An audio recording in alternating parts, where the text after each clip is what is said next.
Well, thank you, everyone. I'm really excited to be here as well. As Chris was mentioning, I was last here probably 5 years ago. I guess 6 years ago, we were on a panel together, which we've just rediscovered. Interestingly, a gentleman by the name of Ricardo was also on the panel from King, and the panel was all about how to monetize and grow your game. So obviously, some of us have been very successful, and it's worked out very well.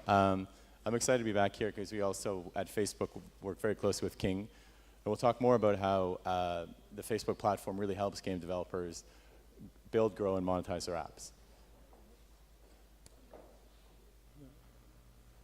Perfect. As Chris mentioned, I've spent the last 3 years in the US working for EA, so had a lot of experience really on the developer side, figuring out how we work with platforms like Facebook, like Yahoo, like Apple, and others. And before that, I was at Yahoo for years, so worked a lot on the platform side. So I've really been on both sides of the fence, and excited really to talk to you a little bit about some of the tools that Facebook can bring to you to help you grow your app. So I just want to talk a little bit about 2013, which was really a great year to continue to see growth and diversification across the Facebook games ecosystem. Really thinking, we saw 3 big themes when we think about what happened in 2013. One was just the continued rise of international developers. Look at the developers all across Europe who continue to see enormous success, growth. People like Wooga, King, Supercell, Game Insight, Nordeus. I mean, there are lots of real superstars who are based across Europe who are using the Facebook platform to grow and monetize their games. Secondly, is the ongoing rise of cross-platform gaming. Again, as everyone knows, this is a really, really big trend. We're seeing enormous success for developers who are able to build their games across Facebook Canvas and also across iOS and Android. And the third big theme I want to call out is the rise for us certainly of mid-core and core titles. We've seen more and more games and developers start to leverage the Facebook platform who are really building core titles or mid-core titles that would be traditionally targeted to more of a PC audience. So looking up here, you can see 6 app icons. Hopefully you recognize most of them. The question is, other than being top grossing apps on iOS and Android, what do they have in common? And the interesting thing is all of these apps use Facebook both to acquire new users and also to re-engage users as well. Interestingly, half of these guys also have presence on Facebook Canvas, and when we were looking recently, 50% of the top grossing apps in the US App Store also have presence on Facebook Canvas and are cross-platform. So, really when you see the big successful games, there's a continuing theme of leveraging all the platforms from Facebook to iOS to Android. Now I'd like to talk to you a little bit about the Facebook desktop ecosystem, which is really, it's healthy and it continues to grow, as you'll see from the numbers I'm going to show you in the next slide. So again, just to give you a sense of scale, we have 260 million monthly gamers on Facebook today. That's 10 million up quarter over quarter. So again, it's a huge ecosystem with lots and lots of engaged gamers globally.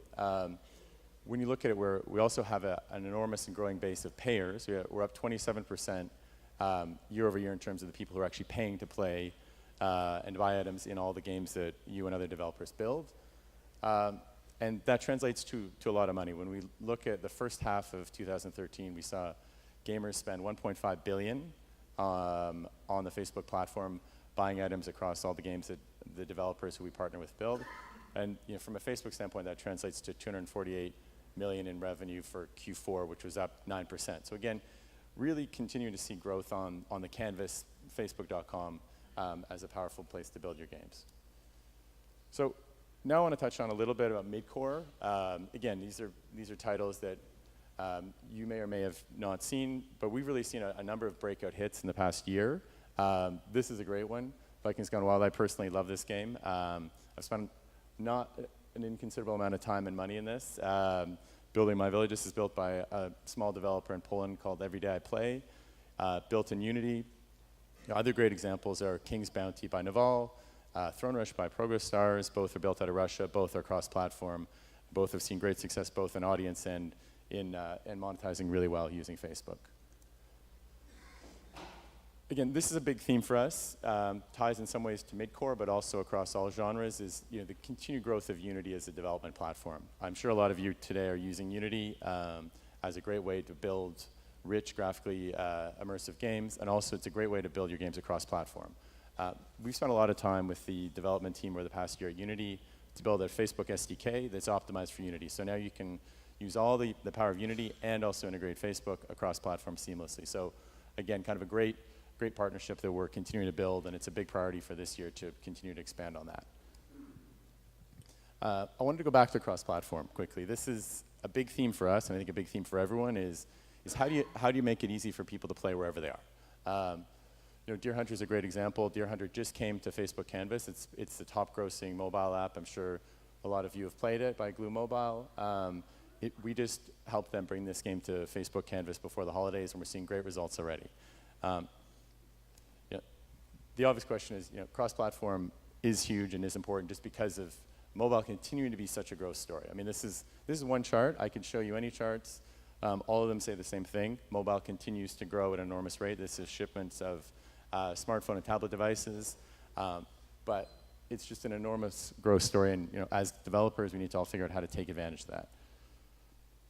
And as part of that, and again, this is somewhat stating the obvious, but apps really are where it's at. Apps are the place where people spend all their time, and time spent in apps continues to grow 80% year over year. And again, it's really just the place where you need to be. And within the world of apps, Facebook and Instagram together represent 27% of time spent. So again, it's a critical place for you to be thinking about. It's where users spend a lot of time when they're on mobile, they're on the go, and they're in their apps. And all that time spent translates to an average of 14 visits per day on average, which is, again, pretty amazing. And when you think about that, it's all about them being in the news feed for us. It's all about spending time, and this is a great place for you to get discovered as a gamer and a developer. How do you get exposure for your game in the news feed when people are coming back 14 times a day? Again, just to put this in perspective, we have about 874 million monthly active users on mobile, and we have about 500 million people come back every day to check Facebook on their phone.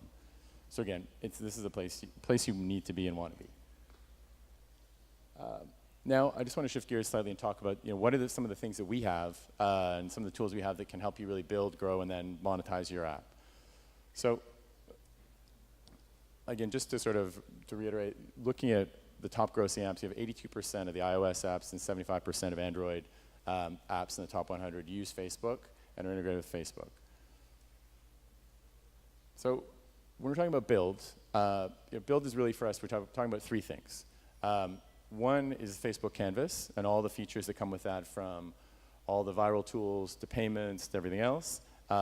Second one is Parse, which I'll talk about in a minute, which is a company we acquired last year who provide back-end services for mobile. And third is Facebook Login. So Parse, I'm not sure how many of you have heard of Parse, but it's a smallish company that Facebook acquired last year, and they provide a rich set of back-end services that allow you, as a developer, to focus on really building a great app. You don't have to worry about server infrastructure. You don't have to worry about back-end. Parse provides all of these features. So we'll talk about three parts of Parse very briefly. I'm happy to chat in more depth, and we have people who are within the Parse team who are very focused on this stuff. When we talk about Parse Core, we're really talking about three things. There's data storage. We have social, so there's a social wrapper for both Facebook and Twitter, the SDKs. We have a hosting, so any of your static content, you can actually have that hosted. And then lastly, we have a repository of cloud code, which you can use as well. Second, we have Parse Push, which is a great way to really manage all of your push notifications across platforms. We all know this is a hugely important part of running your app and getting people back to your app in particular. And Parse Push is a great way for you to manage that process, and you can segment, and there's a lot of really powerful tools. And then thirdly, Parse Analytics. Again, we all know this is one of the most important things when you're building an app. You have to have instrumentation, you have to have analytics, you have to know what's happening, who's doing what in your app, who's paying for things, who's coming back. And Parse Analytics is a great way to do this in real time. So, there are a bunch of people who are already using Parse, particularly when I think about game developers, or people like Deer Hunter uses Parse, House of Fun, really successful social casino app uses Parse, and also Zombie Tsunami. If you have kids, they may be playing Zombie Tsunami, big game, also using Parse. When we bought Parse 8 months ago, there were about 60,000 apps using product and features from Parse. Now there's about 180,000. So again, continuing to see really, really big success with this as it helps developers solve a really big problem and focus on the part of building, the creative part of building a great app. Facebook login, I mean, I think a lot of you know this is a way to provide social context. It's a great way for users to be able to show their real identity in an app. And it's also a great way to connect your app across platform. If you think of the way King has been so successful using login as a way that allows users to sync their progress wherever they are, they can continue to progress the game. There are a lot of apps who use this very successfully as well. So now I want to talk a little bit about how you've built this amazing app. You want to get in the App Store. You're really proud of your product. How do you actually get it to grow? How do you get the right people to come to your app and play? So I'll talk briefly about organic channels, some of the channels that we have that we can make available to you to help grow your app organically. Plus, I'll talk about mobile app ads, which are our paid product, which allows you to scale in a really cost-effective way. So again, just talking about organic, sharing, again, a great way in context in the game to provide those social features and let people share their experiences. They've just leveled up, they challenge a friend, they're excited. This is a great way for them to share, and for you as a developer to bring more people to your app and also re-engage those users you already have. Once you've integrated with Facebook, you also have access to the App Center. This is where our most engaged users go on Canvas and on mobile to discover new games. So this is, we've just introduced videos. You can have a video trailer in here. We have screenshots, ratings. Again, great way to further really reach that core audience of Facebook gamers. And then requests, again, great way to bring more people into your app, bring people back. Used effectively, it's a really powerful viral tool. So, these numbers. This is the biggest challenge. How do you get your app discovered? There's hundreds of new apps every day, coming up on 1 million apps in the Apple App Store, 1 million apps in the Google Store. How do you do it? How do you succeed? So one of the things that we worked on last year and launched last year as a way to help solve this problem is mobile app ads. So these are ads that are specifically designed. They live in the Facebook news feed, rich context, initially all about really getting people to install your app. What makes these, I think, so exciting is that the targeting capabilities they have available. So there's two things. One, you can target across demographic information, so you can really find those users who you think are most likely to install, re-engage, and then monetize. And you can also target based on activity. So, and we've seen over 50% of the top 100 apps on both platforms are using mobile app ads. So we're really excited about that. We're hearing really great feedback that this is a cost-effective way to really target and scale. So the first product we rolled out was the app install ad, so specifically designed just to get people into your app. Again, these you could target. We could say, for example, I want to target 25 to 35-year-olds who are in Amsterdam and who've played this social casino game and are interested in real money gaming. And you can target those people, and there's no wastage, and those are the people you want, and you can focus on them specifically. And we've seen great results. I mean, developers really find these a great way to grow in that next stage of building an audience and monetizing. More recently, we launched app install ads or app ads for re-engagement. Again, similar idea, but the obvious difference being you've already installed the app, and how do you get people to come back? And this is another key challenge is you've got people in the app, they've dropped out. How can you target them to get them to come back? So you could, again, someone gets to level 35 in Jelly Splash, they get stuck, they stop playing. You could send them a specific message. Here's a discounted power-up, here's an extra life, here's whatever it is, come back and play the game. And they get unstuck and they keep playing. So again, you can link, you're able to link into the app directly in the specific spot you want. So again, a great way to re-engage those players who have dropped out and lapsed. So just one data point, I mean, we do see 66% of app users only visit an app between 1 and 10 times. So again, this is just re-emphasizing why this is a key challenge.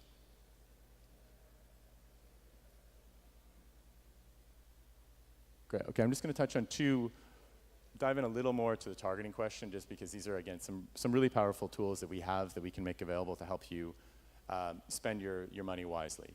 So custom audiences, this is really a way you can take your actual customers or your best prospects or whoever you think are your most valuable people and provide data. So it could be email, it could be Facebook IDs, whatever it is, and in a privacy safe way, we can build a custom cluster for you that you can then use just to send message to those people. So it could be, again, only people who've paid, or only people who've paid in the last 3 days or in the last week, or whatever it is you want to target, and you can build this cluster, and then you can just market against it.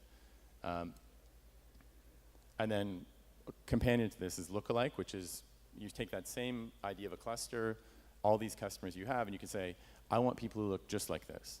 And based on all the activity information we have on Facebook, we can build a cluster that looks just like that audience you've already had, and you already have very successfully monetizing, and bring those people in. So again, these are two really powerful ways that you can target your advertising on Facebook, and you really get into the feed and find the people that you want and you think are most likely to convert. Again, just to wrap up on the app ads, we've had over 8,400 people, or advertisers, use app ads so far. We've got over 50% penetration in the top grossing apps. And we've driven over 145 million installs and counting. So again, really, this is a product that's grown really, really quickly for us. It's scaled really quickly. And it's something we're excited about because we feel it's really, really successful for developers and ROI positive. So last, I just want to touch on Monetize, which is the third of the pillars when we're talking about how we help you build, grow, and monetize your app. When I'm talking about Monetize, I'm really talking about the payments platform we have on Facebook.com. This is the thing that enables the 1.5 billion in transactions in the first half of last year. It's a global platform. We just recently relaunched it, so it's much more flexible. So you can integrate into all the different local currencies. You can do better local merchandising. And we're seeing really great results with that. So again, powerful way for you to generate revenue from your customers on Facebook Canvas. So just to wrap up, so build, grow, monetize. So first one is really, it's all about thinking about when you're building your app, what do you need to do to build your app? One is really think about Facebook Canvas. It's a great way to reach an audience, and a big audience, 260 million gamers every month. Payment platform, which is part of that. Parse, which is a great tool if you're building mobile apps. Really think about that as you go to design your next mobile app. It's a great way to let you focus on the good stuff. Facebook login, again, social context, and think about the cross-platform aspect. When we're talking about grow, really it's about all the organic channels, starting with sharing and going from there, and then mobile app install ads as you go to scale your app using your marketing. And then payments is the key way to help you monetize. So just to wrap up, I started mentioning King. I'll finish mentioning King. They're a great story. I mean, really, we've worked with them for a long time, and I've known the guys from King from my days at Yahoo as well. And when you see what they've done with Candy Crush and all their other games, it's a great way to look at how you can use the Facebook platform. They started out building on Facebook Canvas. They used all the different social features that provides. They used payment. They built a great business on that, and then they launched on mobile. They used Facebook login to connect the two experiences. So as you know, users, you can play on whatever platform you want, and you continue to progress. They use requests. They use a bunch of other great features to continue to grow the audience, and they also use app install ads. And we know they've been hugely successful. Facebook, we work very closely with them to try to help them continue to grow, and it's something, one of our biggest priorities is really working with developers across the board internationally to really help them grow and use the platform. So that's all I have. So thank you very much for your time, and enjoy the conference.